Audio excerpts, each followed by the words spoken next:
Chapter 4 है। Chapter 4 हमारा क्या है? Quadratic equation.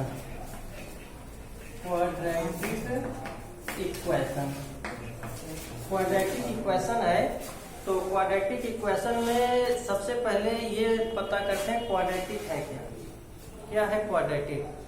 क्वाड्रेटिक का मतलब होता है ऐसा अलजेब्रिक एक्सप्रेशन जिसकी मैक्सिमम पावर, या कह सकते हैं highest degree, highest index, highest exponent of the variables, या कह सकते हैं डिग्री ऑफ द पॉलिनोमियल कितना होना चाहिए? 2।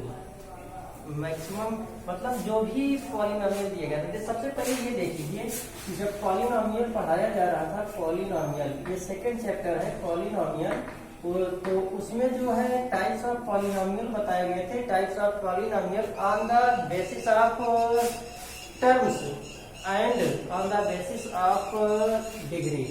On the basis of term बताया गया था मोनोमियल, बाइनोमियल, ट्राइनोमियल एक्सेट्रा, ऐसे ही चल रहे थे। और on the basis of degree वहाँ बताया गया था linear polynomial, quadratic, cubic, by quadratic, इस तरह के टाइप्स बताए गए। तो उसमें सेकंड बताया गया था क्वाड्रेटिक पॉलिनोमियल, और यह पॉलिनोमियल में क्वाड्रेटिक पॉलिनोमियल था।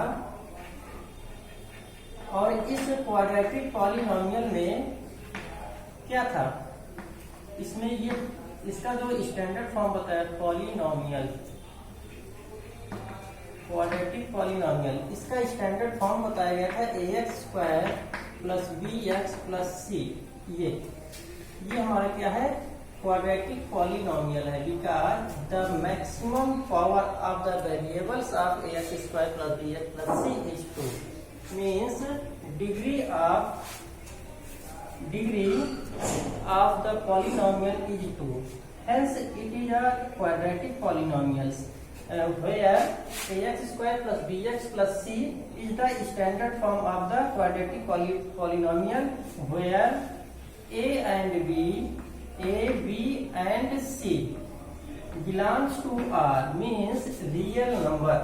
a b and c real number है। a b and c are the real number, and a is not equal to 0। ये हमारा 0 नहीं होगा। इसमें ax² bx + c यह क्या है? क्वाड्रेटिक पॉलिनोमियल है, जिसमें a b c real number है, जहां a 0 के इक्वल नहीं हो सकता। ये 0 के इक्वल नहीं हो सकता। क्यों नहीं हो सकता? क्योंकि because if a = 0 into x² + bx + c, then ये क्या है? ये 0 हो जाएगा। 0 हो जाएगा मतलब खत्म हो गया। प्लस bx हो जाएगा, bx + c। ये हमारा जो आया bx + c आया, और इसकी जो डिग्री है bx + c की, वह डिग्री है 1। अगर इसकी डिग्री 1 हो गया तो ये हो गया हमारा लाइनियर पॉलिनोमियल। और हमें क्या चाहिए? क्वाड्रेटिक पॉलिनोमियल चाहिए। क्वाड्रेटिक पॉलिनोमियल में डिग्री 2 होनी चाहिए, लेकिन यहाँ पर डिग्री 1 हो गया, इसलिए यहाँ पर a 0 नहीं हो सकता। a means coefficient of x²। ये क्या है? x² का कोएफिशिएंट है। तो ये अगर 0 हो जाएगा तो ये हमारा क्वाड्रेटिक नहीं होगा, या तो इसकी डिग्री क्या हो जाएगी? इसकी डिग्री कम हो जाएगी। कम हो जाएगी तो लाइनियर पॉलिनोमियल हो जाएगा। तो ये तो हमारा क्या था? क्वाड्रेटिक पॉलिनोमियल था। और बात करते हैं इक्वेशन की। लास्ट चैप्टर मीन्स चैप्टर 3 में बताया गया था कोई भी अलजेब्रिक एक्सप्रेशन या पॉलिनोमियल, जब उसको हम 0 कर देते हैं, मान लीजिए x + y = 0, ये है। लास्ट चैप्टर में जो है हम पढ़े थे कि कोई भी, यहाँ पर देखिए pair of linear equation in 2 variables ये पढ़ा गया था। 2 वेरिएबल्स कहा जाता है क्योंकि इसमें 2 वेरिएबल्स हैं, x एंड y। लेकिन हम यहाँ पर जब जो इक्वेशन पढ़ेंगे वो इन 1 वेरिएबल्स होगा। Quadratic equation in 1 variables, 2 variables का यूज यहाँ पर नहीं होगा। तो वहां बताया गया था कि कोई भी अलजेब्रिक इक्वेशन अगर या अलजेब्रिक एक्सप्रेशन कहेंगे उसको, अलजेब्रिक एक्सप्रेशन जीरो के बराबर अगर वो है तो वह क्या कहलाएगा, इक्वेशन कहेगा। या कोई भी पॉलिनोमियल है अगर उसको हम जीरो के इक्वल कर देते हैं तो वह पॉलिनोमियल जो है हमारा इक्वेशन में कन्वर्ट हो जाता है। ठीक उसी तरह से यहाँ पर भी ax² + bx + c ये हमारा क्या है, क्वाड्रेटिक पॉलिनोमियल है। लेकिन अगर हम इसी को ax² + bx + c को जीरो के इक्वल कर देंगे तो यह क्वाड्रेटिक इक्वेशन हो जाएगा। ये क्या बन जाएगा, क्वाड्रेटिक इक्वेशन बन जाएगा। तो दोनों में डिफरेंस सिर्फ इतना है, यहाँ इक्वेशन में इक्वल जीरो रहेगा, पॉलिनोमियल में इक्वल जीरो नहीं रहेगा। यहाँ ये ऐसे ही रहेगा और इसमें इक्वल जीरो रहेगा। यही जो है क्या है, क्वाड्रेटिक इक्वेशन है। यहाँ पर भी लिखा जा सकता है कि a लिखा जा सकता है, नहीं है, a b और c क्या है, रियल नंबर है और a is not equal to zero, a zero के इक्वल नहीं होगा। सेम यही होगा, केवल यहाँ पर इक्वल लग जाएगा। ये क्या होगा, क्वाड्रेटिक इक्वेशन होगा। अब उसके बाद जो है थोड़ा इसमें देखते हैं कुछ, जैसे मान लीजिए हमें दे दिया x² = 0, क्या यह क्वाड्रेटिक इक्वेशन है, तो क्वाड्रेटिक इक्वेशन है। क्यों, क्योंकि यहाँ पर देखिए जो हमें अलजेब्रिक एक्सप्रेशन मिला है उसकी जो डिग्री है वह 2 है। तो ये हमारा जो है क्या है, क्वाड्रेटिक इक्वेशन है। अगर हम ऐसे लिख लें x² + 5 = 0 तो क्या यह क्वाड्रेटिक इक्वेशन है, तो ये भी है क्योंकि डिग्री इसकी 2 है। और इसको इस तरह से भी लिखा जा सकता है 3x² + 5x - 3 = 0। क्या यह क्वाड्रेटिक इक्वेशन है, तो ये भी है। क्यों, क्योंकि इसकी जो डिग्री है वह 2 है। तो देखिए जरूरी नहीं है कि ये इसमें 3 टर्म्स हो, 1 टर्म्स, 2 टर्म्स और 3 टर्म्स, ये सब हो सकते हैं। लेकिन इसमें जो जरूरी है वह ये है कि इसकी डिग्री 2 होनी चाहिए। अगर 2 है तो क्वाड्रेटिक इक्वेशन होगा। अब जैसे मान लीजिए हम लिख दिए 3x - 1 + x² = 0। कहा गया क्या यह पॉलिनोमियल है, सॉरी क्वाड्रेटिक इक्वेशन है, तो क्वाड्रेटिक इक्वेशन है। क्यों, क्योंकि इसकी डिग्री कितना है, 2 है। तो लेकिन यह स्टैंडर्ड फॉर्म में नहीं है, इसे हमें स्टैंडर्ड फॉर्म में लिखना पड़ेगा। देखिए ज्यादातर जो भी मतलब जो भी इक्वेशन हमारे पास होंगे उनको हम स्टैंडर्ड फॉर्म में लिखेंगे। स्टैंडर्ड फॉर्म में लिखने से सॉल्व करने में हमको जो है सुविधा होती है, इजी होता है, आसान होता है। तो इसका स्टैंडर्ड फॉर्म देखिए, ये हमारा इसका स्टैंडर्ड फॉर्म अगर इसको लिखना है तो इस रूप में लिखना पड़ेगा, क्योंकि यही इसका क्या है, स्टैंडर्ड फॉर्म। स्टैंडर्ड फॉर्म का मतलब ये हुआ जो भी उसमें वेरिएबल होता है, variable used in the equation, उसके जो पावर्स होते हैं, एक्सपोनेंट होते हैं, उनको डिसेंडिंग ऑर्डर में लिखते हैं। वेरिएबल्स के पावर के आधार पर डिसेंडिंग ऑर्डर में लिख दिया जाता है।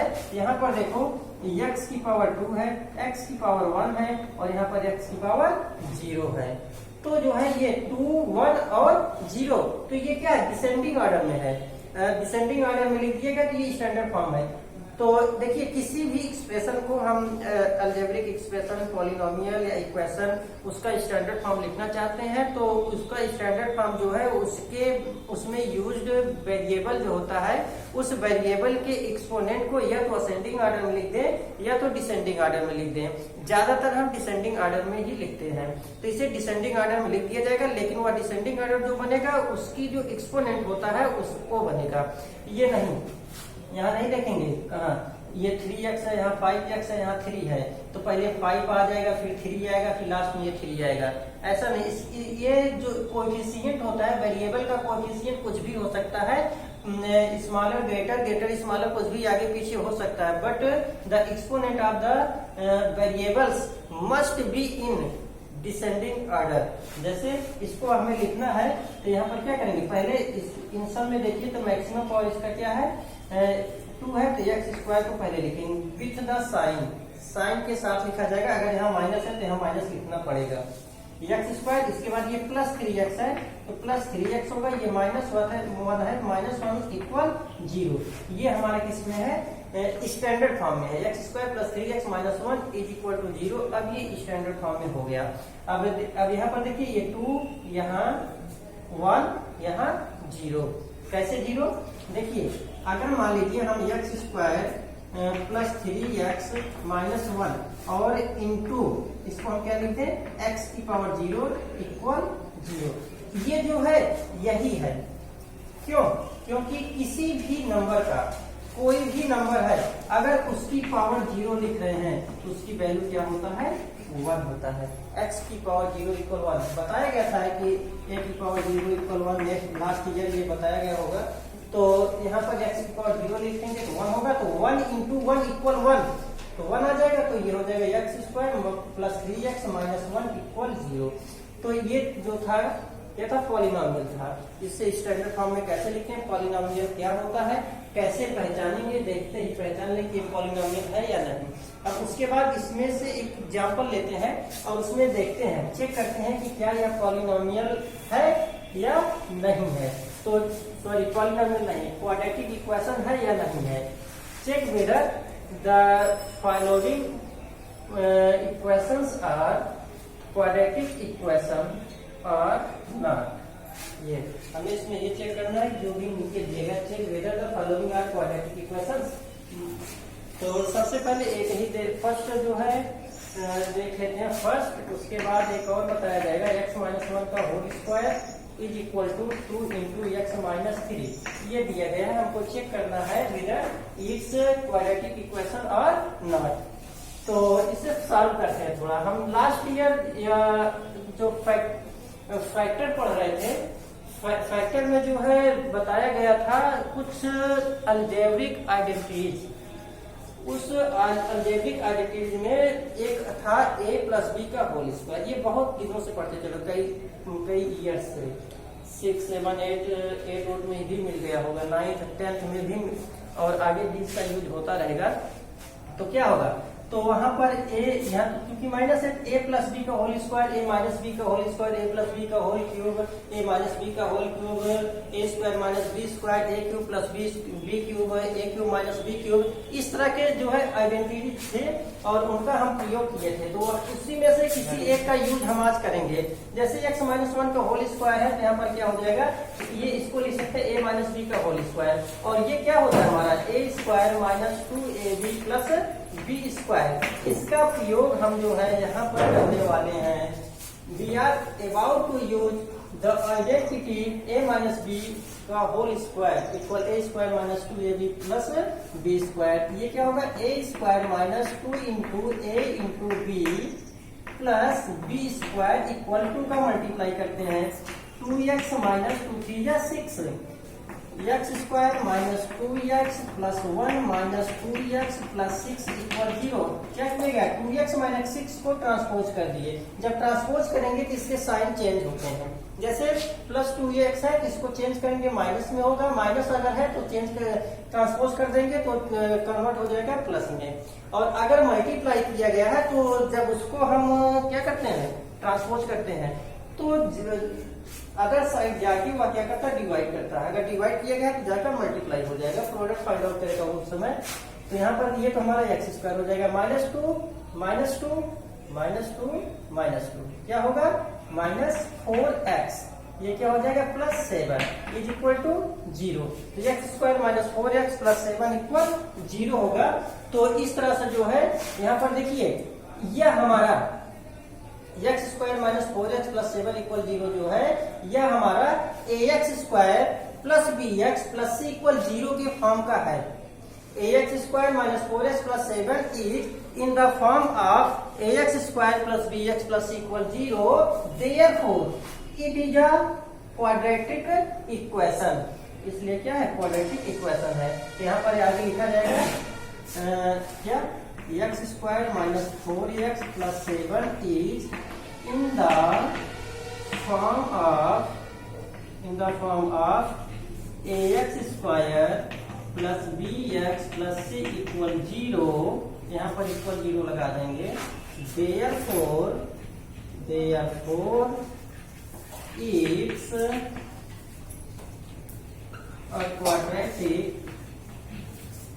Quadratic polynomial equation, quadratic equation. तो ये होगा इस तरह से जो है, इसमें हम लिखेंगे कि यह क्या है, क्वाड्रेटिक। अगर नहीं है, अगर ये इस रूप का नहीं है, ax square plus B X plus equal 0 के रूप का नहीं है, यहाँ पर लिख देंगे is not in the form of ax square plus B X plus equal 0, therefore it's not a quadratic equation. इतना लिख दिया जाएगा, बात खत्म। ऐसे ही इसमें और भी हैं, इनको हम चेक कर सकते हैं। कुछ ऐसे, जैसे इसमें 7 है,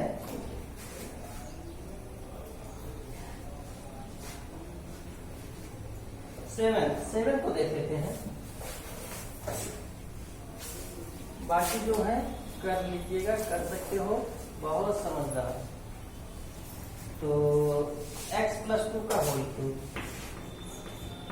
x प्लस 2 का whole cube is equal to x plus 2 whole cube equal to 2x into X square minus 1। देखिए, हम सबसे पहले इसको चेक करना है अगर कि ये हमारा क्वाड्रेटिक इक्वेशन है या नहीं। तो इसे चेक करने के लिए सबसे पहले हम देखेंगे क्या ये इसके इक्वल है या नहीं, मतलब क्या इक्वल 0 के इक्वल है कि नहीं। सबसे पहले हमें ये देखना होगा कि यह 0 के इक्वल है या नहीं। तो कैसे पता चलेगा 0 के इक्वल है कि नहीं। तो अगर मान लीजिए इक्वल लगा है इसमें, तब तो 0 के इक्वल है। चाहे इधर भी देखिए, इधर भी हमें जो है दिया गया, इधर भी है, दोनों तरफ जो है हमारे पास है, लेकिन यहाँ पर इक्वल लगा है तो ये जो है 0 के इक्वल होगा।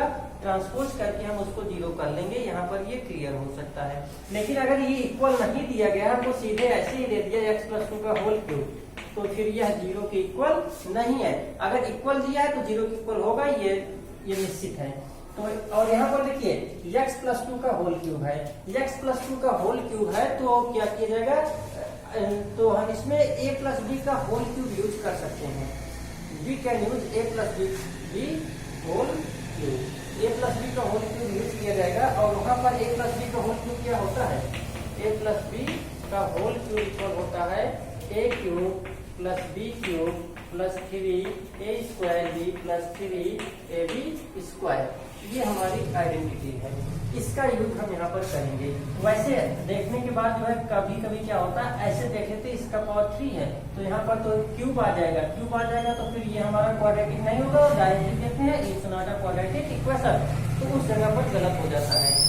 कि जब हम इसको सॉल्व करेंगे, कहीं ऐसा ना हो कि जो है ये जो जिसकी पावर 3 है वो टर्म कैंसिल हो जाए, और जब वह कैंसिल हो जाएगा तो फिर क्या होगा, तो और क्वाड्रेटिक बन जाए। ऐसे देखकर नहीं, सॉल्व करके उसके बाद हम चेक करेंगे। यहाँ पर क्या करेंगे, x प्लस 2 का होल क्यूब है, तो a cube plus B cube plus 3 into A square into B plus 3 into A into B square, a cube plus B cube plus 3a square B plus 3ab square equal ये क्या हो जाएगा हमारा। इसको हम थोड़ा इरेज करते हैं, ये हमारा इक्वल होगा, ये 2x का मल्टीप्लाई करते हैं, 2 का 1 में करेंगे 2 होगा, x का x स्क्वायर किया जाएगा तो x क्यूब हो जाएगा, माइनस 2x का 1 में करेंगे तो 2x हो जाएगा। यहाँ पर x क्यूब प्लस 8 प्लस 3 2 जा 6x स्क्वायर प्लस ये 2 2 जा 4 4 3 जा 12x minus 2x cube plus 2x is equal to 0। इसको हम ट्रांसपोज कर दिए, तो x क्यूब प्लस में है और यहाँ माइनस 2x क्यूब है। देखिए माइनस 2x क्यूब है तो ये माइनस x क्यूब हो जाएगा। देख लीजिएगा 2x है तो मल्टीप्लाई करके 2x क्यूब हो गया और माइनस 2x हो गया, ट्रांसपोज करके minus 2x cube plus 2x equal 0। यहाँ पर x अकेले था तो ये x क्यूब आ गया। जब हम यहाँ पर ये और ये बेस और एक्सपोनेंट इक्वल है तो ये लाइक टर्म्स हुए। लाइक टर्म्स को हम सब्ट्रैक्ट या ऐड कर सकते हैं। तो यहाँ पर ये इन दोनों को हम देखिए, इसका साइन प्लस है, इसका साइन माइनस है, दोनों के साइन डिफरेंस है, डिफरेंट साइन है तो इनको हम सब्ट्रैक्ट कर देंगे। सब्ट्रैक्ट करने के बाद देखिए 2x क्यूब में से 1x क्यूब माइनस कर दिया जाएगा तो 1x क्यूब आएगा, माइनस x क्यूब हो गया प्लस 6x स्क्वायर और कहीं पर तो है नहीं, ये प्लस 6x स्क्वायर हो गया। 12x plus 2x, 12x plus 2x plus 14x उसके बाद +8 और तो कुछ है नहीं, +8 = 0। अब इसे सॉल्व नहीं किया जा सकता, यहीं पर रहेगा। तो अगर हम इसमें चेक कर रहे हैं तो देखिए ये हम इस यहाँ पर जो इस इक्वेशन की डिग्री है वह 3 है। अगर ये डिग्री 3 है तो इसे हम जो है क्वाड्रेटिक नहीं कह सकते। डिग्री हमारी कितनी होनी चाहिए? 2 होनी चाहिए। और यहाँ पर डिग्री कितना 3 है, यह क्वाड्रेटिक नहीं है। लिखा जाएगा -x³ + 6x² + 14x + 8 = 0 is not in the form of ax² + bx + c = 0। therefore it's not a quadratic